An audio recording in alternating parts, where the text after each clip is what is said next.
fiction, science fiction, horror, fantasy, crime, LGBT, thriller. You have now entered the House of Mystery. And welcome back into the House of Mystery. I'm Al Warren, Mr. One-Tooth Martino in the room. That's right. That's right. Maybe I'll be getting my tooth back today. I don't know. You really lost that in one of the, one of your fights, right? Yes. Yeah, that's what happened. Yeah. That's it. Yeah. Yes. You had to take on the leader there and yeah, you should see the other guy.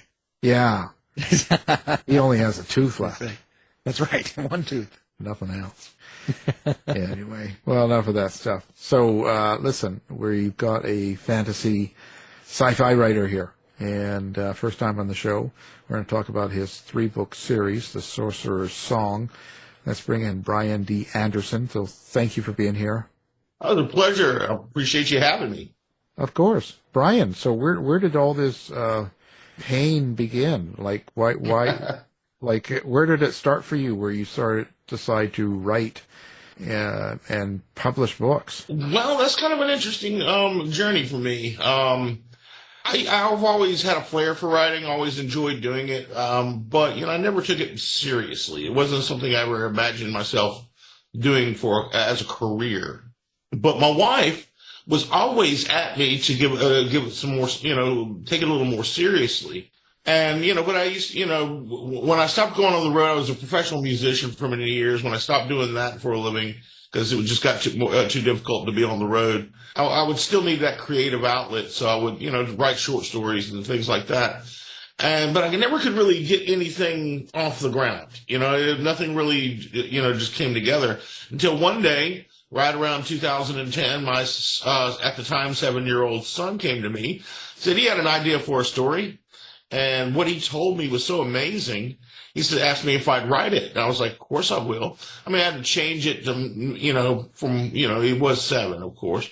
But what he told me that day was, spawned a 6-book series that has now a 2-book sequel. And I just happened to hit it at the right time.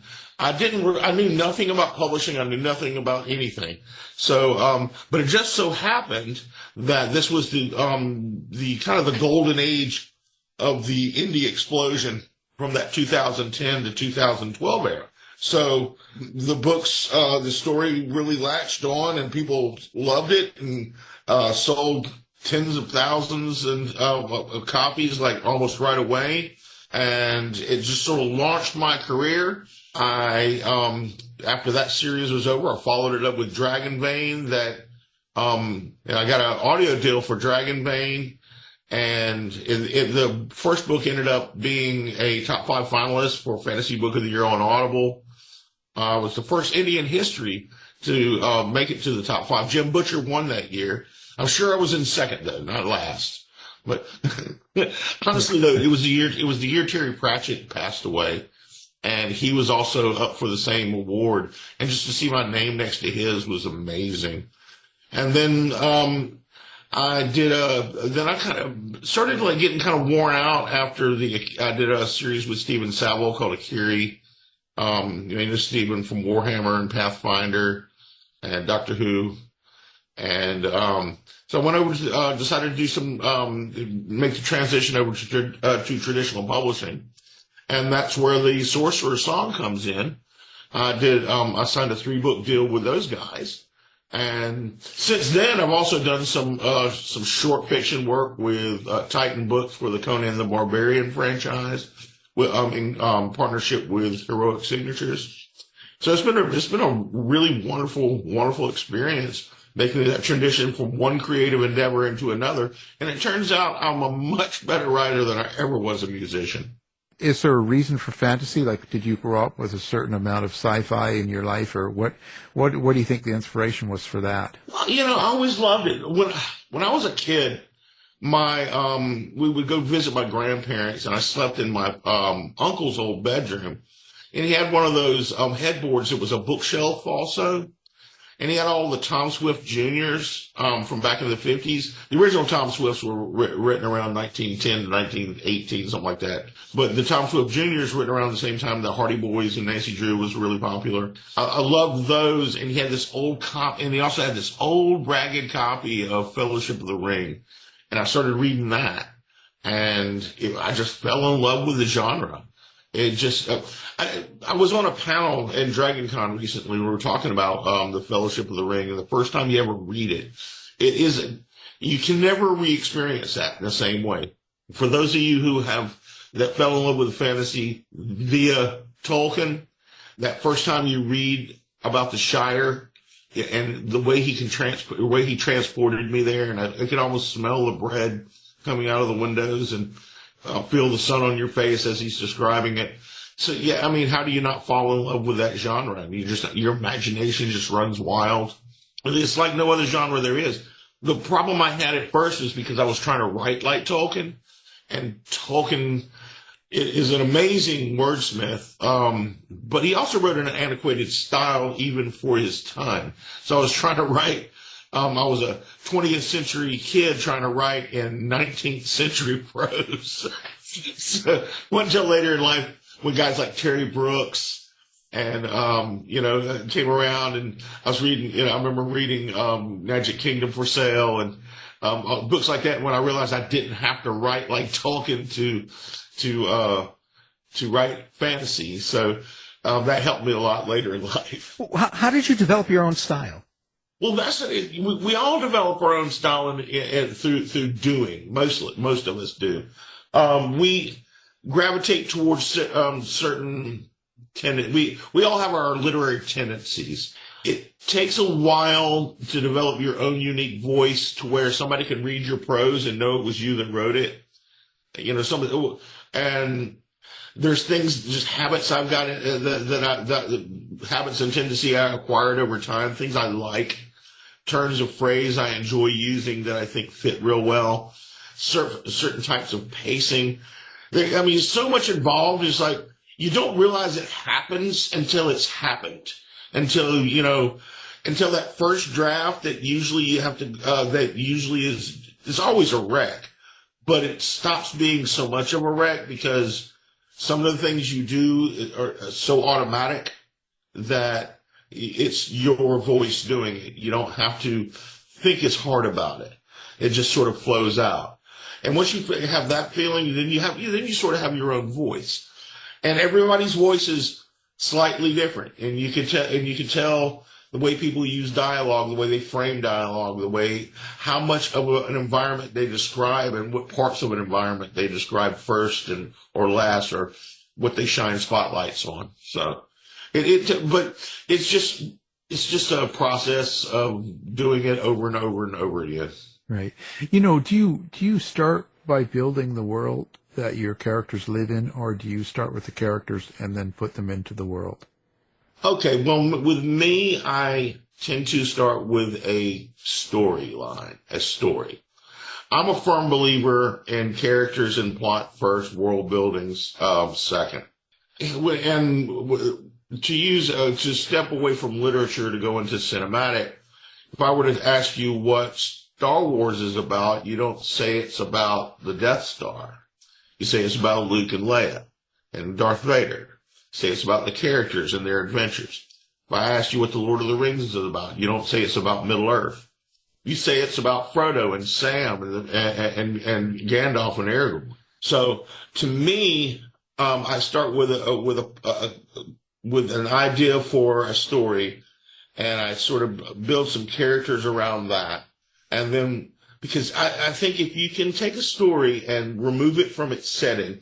So when I come up with something, if I can take it out of the fantasy world and put it in, say, a contemporary setting, and it still works as a story, then I have something. It should still be a good story no matter what setting you put it in. So that's kind of why I feel the need to develop that part of a story first. And your characters then, how do you experience your characters that you write? Do you have have them in your mind? Do you see them, hear them, feel them, or tell us what your experience is? Well, I my experience as a writer is different from some people. I have what's called hyperfantasia. And so it doesn't make me a better writer or make my prose any better. It just makes the experience of writing very, very personal and very, very deep.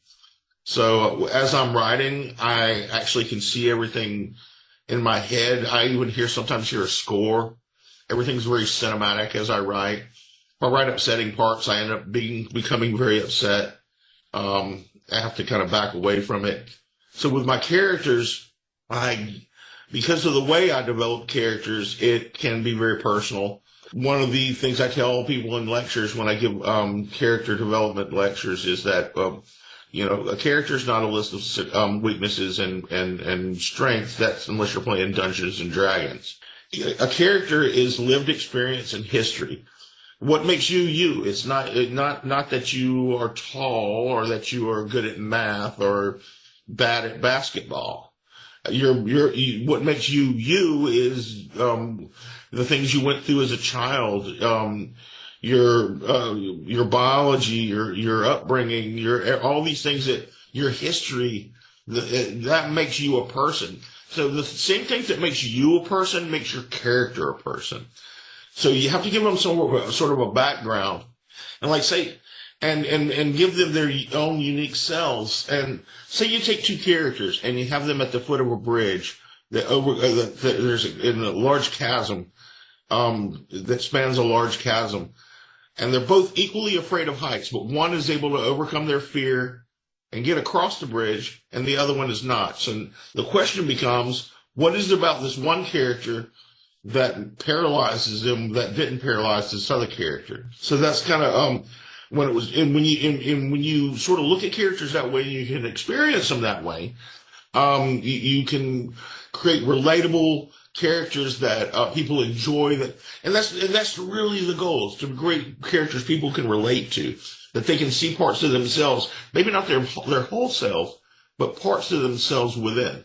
Right. Well, when you're so deep into the character experience and writing them and feeling them and, carrying the emotions throughout them and stuff, at the end of a book or a series like this, how do you think that changes you? Oh, it's sometimes for the better, sometimes not so much. It depends on the type of ending I'm plotting. If it's a bittersweet ending, I can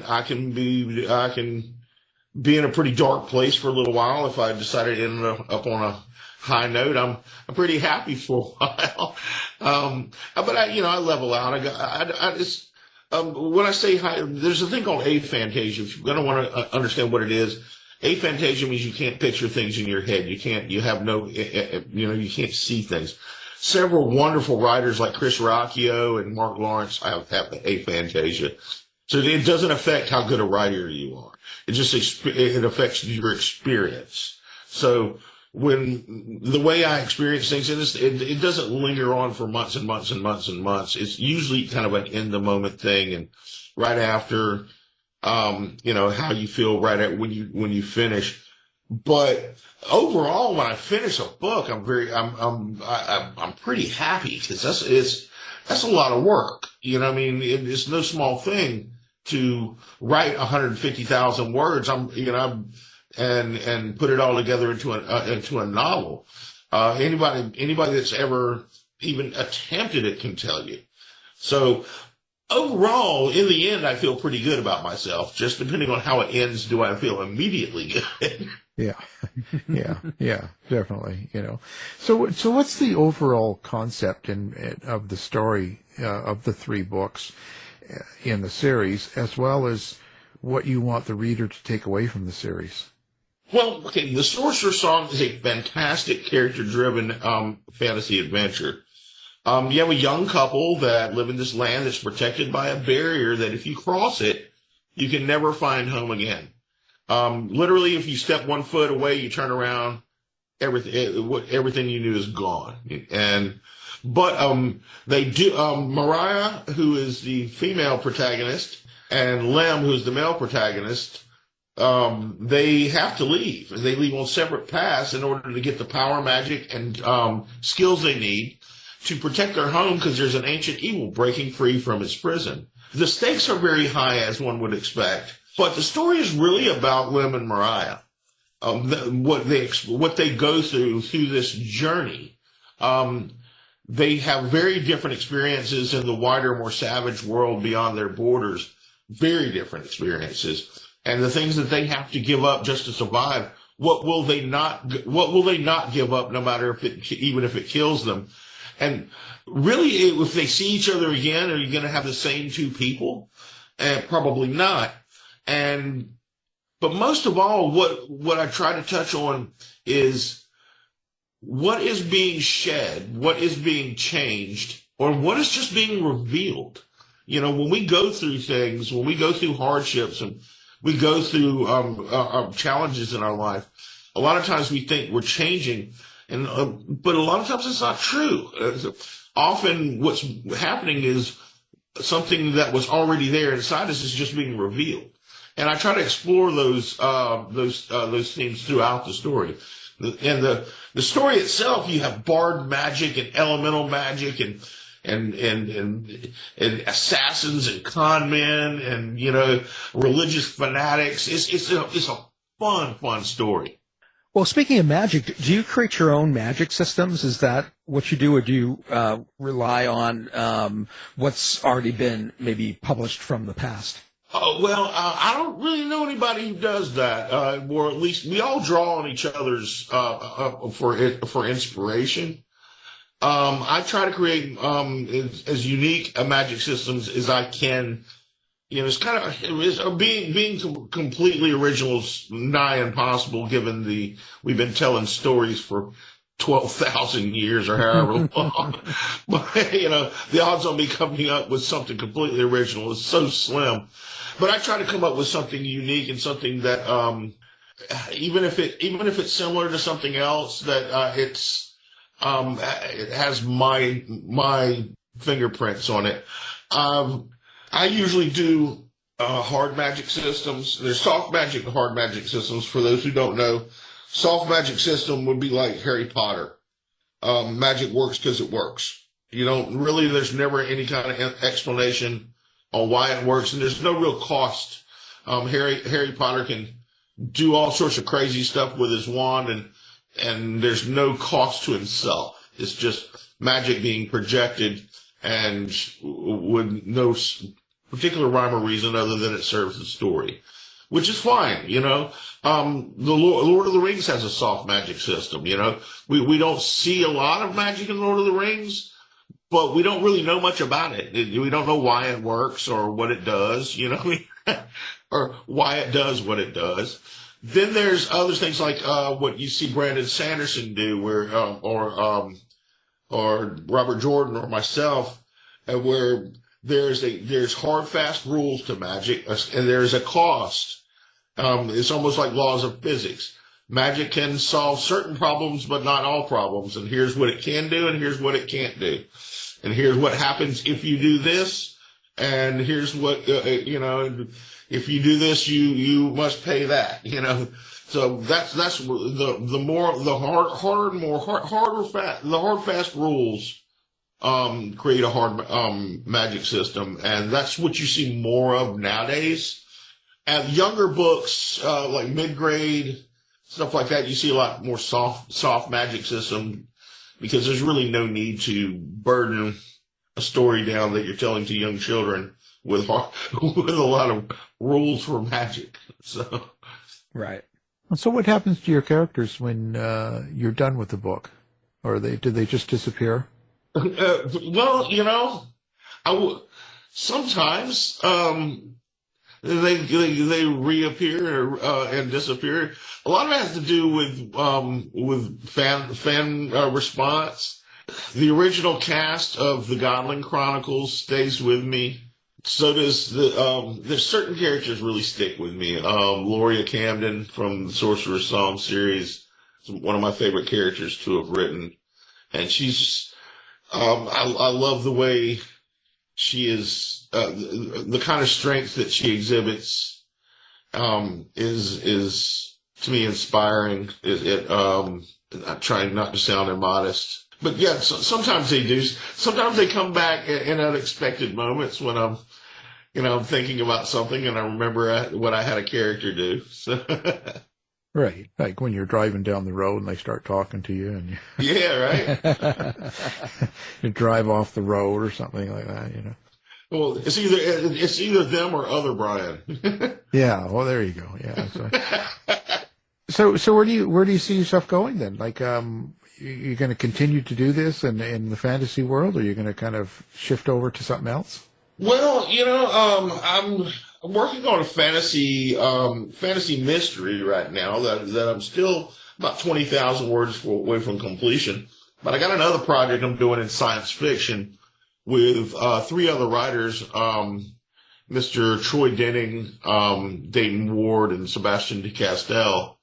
We are working on a science fiction pulp, space opera we're just to the stage where we're going to start writing, and I think probably next week we start the actual primary writing, and we spent the past year working on a story Bible. We have about 100 pages of story Bible, and a fantastic fantastic plot and outline mapped out.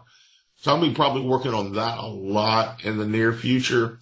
As far as genres outside of sci-fi and fantasy, I mean, I enjoy stuff. I enjoy it, but it's kind of hard when I do stuff like this, usually for myself, because from a professional standpoint, this is what I'm known for. This is where my career is. To make that transition, it's a lot tougher than what people might think. Oh yeah. I'd be basically starting my career over, and then at 52 years old is not something I would want to do.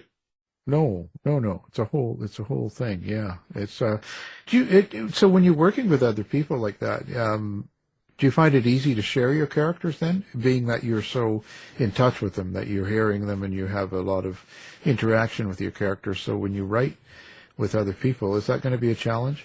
No, you know what? It hasn't been anything but, surprisingly, sharing my creative self with Troy, Dayton, and Sebastian has been a delight. And them sharing their visions with me. When I was a guest at WonderCon. Me and Sebastian were sitting, and I drove in my RV, drove to California in my RV, and me and Sebastian were hanging out there, and for an hour we worked on this one pirate character for like an hour and a half, just sitting there just fleshing this character out. And I mean, we got it to where this character was practically a real person by the time we were finished with it, and it was some of the most fun, creative fun I've had in a long time. And that character has made its way into this new story. So, well, what do you consider? What's important to you when you're reading a book yourself? I mean, it doesn't have to be yours, but wow. I'm not hard to please. Yeah. I know there's a lot of people who are super critical. I like a decent pace. I don't like a lot of purple prose, for those just unnecessarily complex prose, but I do like a well-formed paragraph. The person who does that better than almost anybody to me is Joe Abercrombie. And he writes grimdark, and I'm not the biggest fan of grimdark. But I'll read his writing just, even if I didn't like his stories, which I do, even if I didn't, I would read them just for the prose. But I like, I like people who aren't afraid to put a reader on a steep learning curve like Brandon Sanderson does. And what I mean by that is we want you can give a lot of information that has no explanation, and it takes you a while to learn what certain things are in the world. It's not a bunch of the writer's not giving a bunch of exposition along the way, doing this sort of like Holmes and Watson type scenario that they give the reader the benefit of hanging in there to figure out what things are. Wow. So listen, do you hang out on social media? Do you have a website? How do people find you? Yep, let's give that out. Author BrianDAnderson.com, or it might be, no, BrianDAnderson.com. You can, if you just put in Brian D. Anderson in a Google search, you can't miss me. Is it all good? Yeah, people say, do you have a website? Do you have I have all those things. But if you Google Brian D. Anderson, it will bring all sorts of stuff up. All sorts of stuff up. There's actually an actor. His name is Brian D. Anderson. I think he has to hate my guts because you want to be visible as an actor. If you put both the name in, he comes up on like the second or third page. I think I've been a public figure longer than he has, though. Well, we've got him on the other line right now to talk about this. Well, appreciate that. Now we're going to have that and your books up on our website and everything. And it's been great talking to you. And of course, great talking to you guys. I really appreciate you having me on. Yeah, it's a pleasure. The books, the series is called The Sorcerer Song, and let's see, it's Brian D. Anderson. Thank you. Thank you so much. Thanks, Brian. This has been a production of the House of Mystery Radio Show. To find out more about our show, guests, or hosts, go to our website at houseofmysteryradio.com.